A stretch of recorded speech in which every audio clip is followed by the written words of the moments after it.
Hello everyone, welcome back to Debnath couple in রাশিয়ার একটা নতুন ব্লগে। তো গত ভিডিওতে আমি বলেছিলাম যে 2025 সালে সেপ্টেম্বর ইনটেকে অ্যাপ্লাইয়ের জন্য কি কি ক্রাইটেরিয়া বা কি সবকিছু। এখানে একটা পয়েন্ট যেটা বলেছিলাম যে এখানে অ্যাডভান্স কিছু পেমেন্ট করতে হয়। তো সেটা নিয়েই অনেকেই জানতে চাচ্ছিলেন যে দিদি অ্যাডভান্স কেন পেমেন্ট করতে হবে বা এই নিয়মটা কেন তৈরি করলো, এটা না করে কি আসা যাবে না, এসে আমি সবকিছু ক্লিয়ার করে দিবো, আসার পরের দিনই দিয়ে দিব সব। হ্যাঁ, তো তাদের উদ্দেশ্যেই এই নিয়মটা করার পেছনের কিছু কারণটা আজকে আপনাদের সাথে শেয়ার করব। তো প্রথমত হচ্ছে গত 2 বছর ধরে বা 3 বছর ধরে নিতে পারেন, 3 বছর ধরে প্রচুর স্টুডেন্ট রাশিয়াতে এন্ট্রি নিচ্ছে স্টুডেন্ট ভিসায়। কারণ বর্তমান সময়ে স্টুডেন্ট ভিসায় বিশ্বের অনেক দেশেই অফ করে দেওয়া হয়েছে কিংবা অনেক ধরাবাঁধা নিয়ম করে দেওয়া হয়েছে। তারপরে হচ্ছে গিয়ে আইএলটিএস এর রেজাল্ট ভালো না হইলে দেখা যাচ্ছে যে ভিসা হচ্ছে না। দেখা গেছে যে রাশিয়াতে যেহেতু আইএলটিএস এর প্রয়োজন পড়ে না, ব্যাংক স্টেটমেন্টের প্রয়োজন পড়ে না, তো সেই কারণে অনেকেই এই দেশটাকে চয়েস করতেছে পড়াশোনার জন্য। যে স্টুডেন্ট ভিসায় রাশিয়াতে আসি, পড়াশোনা করে দেখি যদি এদেশে থাকার মতো মানে নিজের একটা জায়গা স্থান তৈরি করে নিতে পারি, এদেশে থেকে যাব, যদি না পারি পড়াশোনা শেষ করে অন্য কান্ট্রি যাবো। যারা লিগেল স্টুডেন্ট বা পড়াশোনা রিয়েলি করার ইচ্ছা, তারা তো এটাকে এই কারণেই চয়েস লিস্টে রেখেছেন। আবার অনেকেই এটাকে চয়েস লিস্টে রাখছিলেন কারণ হচ্ছে গিয়ে রাশিয়াতে এসে যেহেতু বাংলাদেশ থেকে অনেক কান্ট্রিতেই ডিরেক্ট যাওয়া যাচ্ছে না বা এই যে ভিসা সংক্রান্ত অনেক প্রবলেম করছে, তো অনেকেই চিন্তা করছেন রাশিয়াতে এসে বেলারুশ হয়ে এই হয়ে সেই হয়ে কোনোভাবে কিনা ইউরোপ চলে যাওয়া যায় কিনা। সেই কারণে এটাকে মাধ্যম হিসেবে, রাস্তা হিসেবে তৈরি করে নিয়েছিলেন। তাদের কারণেই কিন্তু মেইনলি এই যে অগ্রিম পেমেন্টের বিষয়টা তৈরি হয়েছে। তো আপনারা যদি আপনার আশেপাশে এরকম কাউরে পান যে সে ভেগে যাওয়ার ইচ্ছা আছে বা ভেগে গেছে, এরকম আপনার প্রতিবেশী আত্মীয় স্বজন যদি কেউ থাকে, তারা কিন্তু আগে একটা ধমক দিয়ে দেন, কারণ তার জন্যই এই সিস্টেমটা রাশিয়ার সরকার তৈরি করছে। একটা স্টেটে, একটা ভার্সিটিতে আপনি অগ্রিম পেমেন্ট করার মানে হচ্ছে ভার্সিটি আপনার জন্য একটা সিট বরাদ্দ রাখলো। হোস্টেল বলুন বা আপনার ক্লাসের জন্য আপনার টিচার যে থাকবে সে টিচারও জানলো যে হ্যাঁ এই গ্রুপে আমার 20 জন স্টুডেন্ট আসবে পড়াশোনা করতে। এখন আপনি অগ্রিম যখন পেমেন্ট করলেন না, ইউনিভার্সিটি কিন্তু অতীতে এরকমই ছিল, অগ্রিম পেমেন্ট ছাড়াই আসা যেত। তো ভার্সিটি কিন্তু ধরে রাখছে যে আপনি এখানে আসতেছেন, এটাই ধরে রাখছে। যেমন আমাদের মাধ্যমে যদি আপনি ফাইল দেন, আমরা যদি পেমেন্টটা না নিতাম, আমরাও ধরে রাখতাম সে এখানে এসে আমাকে টাকাটা ক্লিয়ার করে দিবে। আপনি যেমন আমাকে বিশ্বাস করছেন, আমি আপনাকে বিশ্বাস করছি, 50-50 ছিল।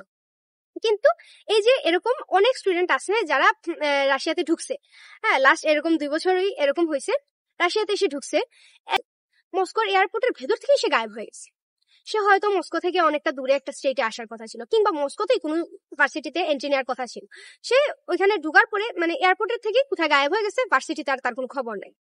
এই যে ভার্সিটি আপনার জন্য হোস্টেলে সিট বরাদ্দ রাখলো, আপনার জন্য এই যে প্রসেসিংটা করলো ইনভিটেশনের জন্য, আপনার ফাইলটা জমা রেডি করে নিয়ে ইমিগ্রেশন সেন্টারে দিল, ইমিগ্রেশন সেন্টারে এতগুলো পুলিশ কাজ করতেছে, ওরা আপনার ফাইলগুলো নিয়ে দৌড়াদৌড়ি করলো, ইনভিটেশন দিল, এতটা সময় আপনার পিছনে নষ্ট করলো।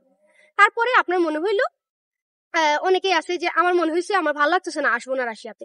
হ্যাঁ, রাশিয়াতেও অ্যাপ্লাই করছিলাম, আবার সাইট হিসেবে আরেকটা কান্ট্রিতে অ্যাপ্লাই করছিলাম, তো ওখান থেকে আমার ওকে চলে আসছে, তাই ওই কান্ট্রিতে চলে যাবো, তাই রাশিয়াতে আসবো। আবার কেউ দেখা গেছে যে রাশিয়াতে যুদ্ধ চলতেছে, সে কারণে পরিবার থেকে মানতেছে না। কেউ দেখা গেছে ফিনান্সিয়ালি আমার সাপোর্ট পাচ্ছি না, আমি ফ্যামিলি থেকে ভাবছিলাম যেহেতু এখানে কম খরচে আসা যায়, কিন্তু এই টাকাটাও আমার ফ্যামিলি থেকে আমাকে দিচ্ছে না, তাই সে কারণে আমি ক্যান্সেল করে দিচ্ছি। তো এই যে আপনার জন্য ইনভিটেশন আসা পর্যন্ত যে ভার্সিটির যে কাজগুলো থাকে, এই কাজগুলো কিন্তু খুব একটা আপনারা যেরকম মনে করেন চুটকি দিলেই হয়ে যাচ্ছে, এরকম কিন্তু না। এই কাজটার পিছনে কিন্তু অনেকগুলো মানুষ পরিশ্রম করতে হচ্ছে, যেহেতু এগুলো পাবলিক ভার্সিটি। তো সরকারও এখানে ইনভেস্ট করা, ভার্সিটিরও এখানে ইনভেস্ট করা, তো দুইজনেই এখানে ইনভেস্ট করতেছে, টাকা দিচ্ছে। একটা সময় পরে কিন্তু ওরা সরকারকে কি বলা যায়, লিস্ট দেখাইতে হচ্ছে যে কতজন স্টুডেন্ট ইনভিটেশন আসলো, ততজন স্টুডেন্ট আসলো না কেন। হ্যাঁ, 5-6 জন মিস গেছে, চাইতেই পারে, তার কোনো প্রবলেম হয়েছে, ইমিগ্রেশন থেকে অনেকে ডিপোর্ট করে দেওয়া হয়েছে, পাঠিয়ে দেওয়া হয়েছে দেশে, সেটা হইতে পারে। কিন্তু সে ইচ্ছা হয়েছে আসে নাই, তো দেখা গেছে যে অ্যাপ্লাই করছে 100 জন স্টুডেন্ট, আসছে মাত্র 50 জন। হ্যাঁ, আর বাকি 50 জনই কোথায় গায়েব হয়ে গেছে।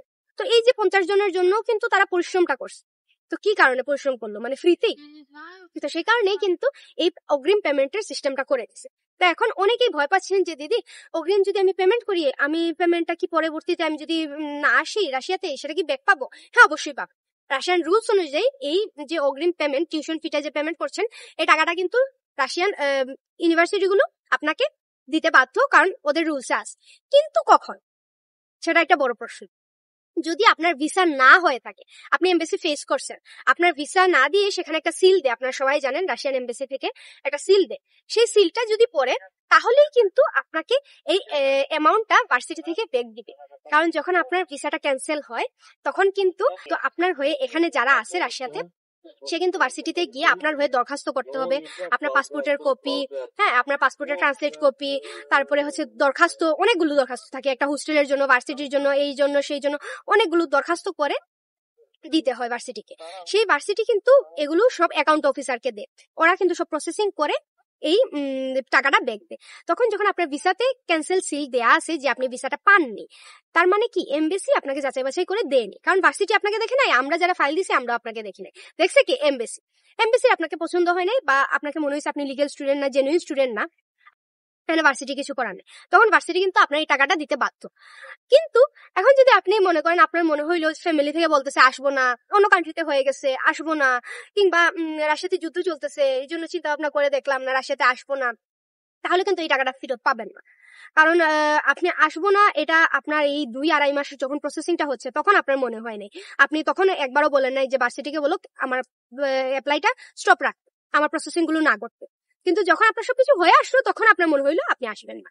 হ্যাঁ, তো এই জন্য কি ভার্সিটি এর জন্য দায়ী? অবশ্যই না। আপনি এমবাসিতে গেলেন না, আপনার ইনভিটেশনের মেয়াদ চলে গেছে, কিসের জন্য আপনি ওই কার বিয়ে খাইতে গেছিলেন, অমুকের আত্মীয়র বাড়িতে ঘুরতে গেছিলেন, এগুলোর কারণে আপনার ইনভিটেশনের মেয়াদ চলে গেছে, আপনি ভিসা পান নাই, এমবাসি ফেস করতে পারেন নাই, এই জন্য তো ভার্সিটির কোনো দায় নাই। ভার্সিটির কোনো নিয়মেও এটা লেখা নাই যে আপনি যদি এইসব মানে নিজস্ব পার্সোনাল কোনো কারণে এমবাসি ফেস না করতে পারেন বা মানে রাশিয়াতে আসতে না পারেন, তাহলে এই টাকাটা কিন্তু ব্যাক পাচ্ছেন। একমাত্র ব্যাক পাবেন যখন আপনি এমবাসি ফেস করে এমবাসি থেকে ক্যান্সেল সিলটা পাবেন, তখনই কিন্তু আপনি ভার্সিটি থেকে এই অ্যামাউন্টটা ব্যাক পেয়ে যাবেন ভার্সিটির নিয়ম অনুযায়ী এবং ভার্সিটির রুলস অনুযায়ী মিনিমাম 2 মাস, যেহেতু এখানে শনি রবি অফ ডে থাকে, তারপরে বিভিন্ন হলিডেও থাকে, এই সব কিছু ধরেই ভার্সিটি রুলস অনুযায়ী 2 মাস সময় দিয়ে রাখে যে এই 2 মাসের ভেতর আমরা তোমার সব প্রসেসিং করে তোমার অ্যামাউন্টটা দিয়ে দিব।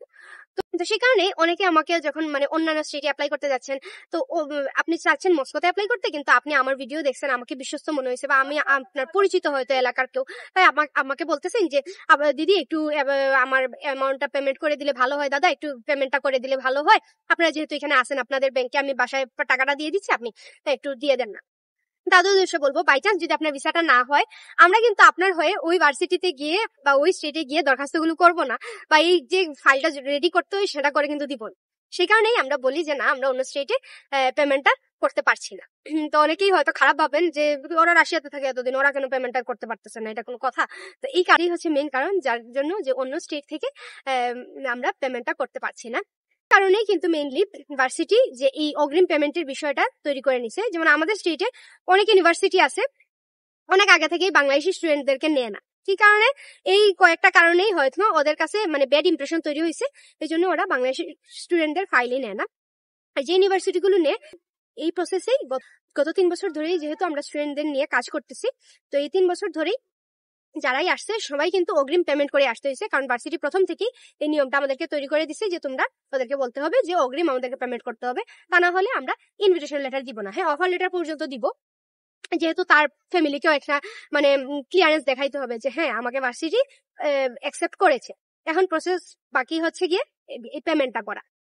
আমি বাধা থাকলাম যে হ্যাঁ আমি আসতেছি, এসে আপনার বাকি পেমেন্টটা ক্লিয়ার করব, এবং ভার্সিটিও বাধা থাকলো হ্যাঁ তোমার জন্য আমি হোস্টেলে একটা রুম রাখতে হবে, তোমার জন্য গ্রুপে একটা সিট রাখতে হবে, তোমার জন্য আমরা সব ধরনের কাজ করব, তার জন্য আমাদের সব লোক তার জায়গাতে সেট থাকতে হবে।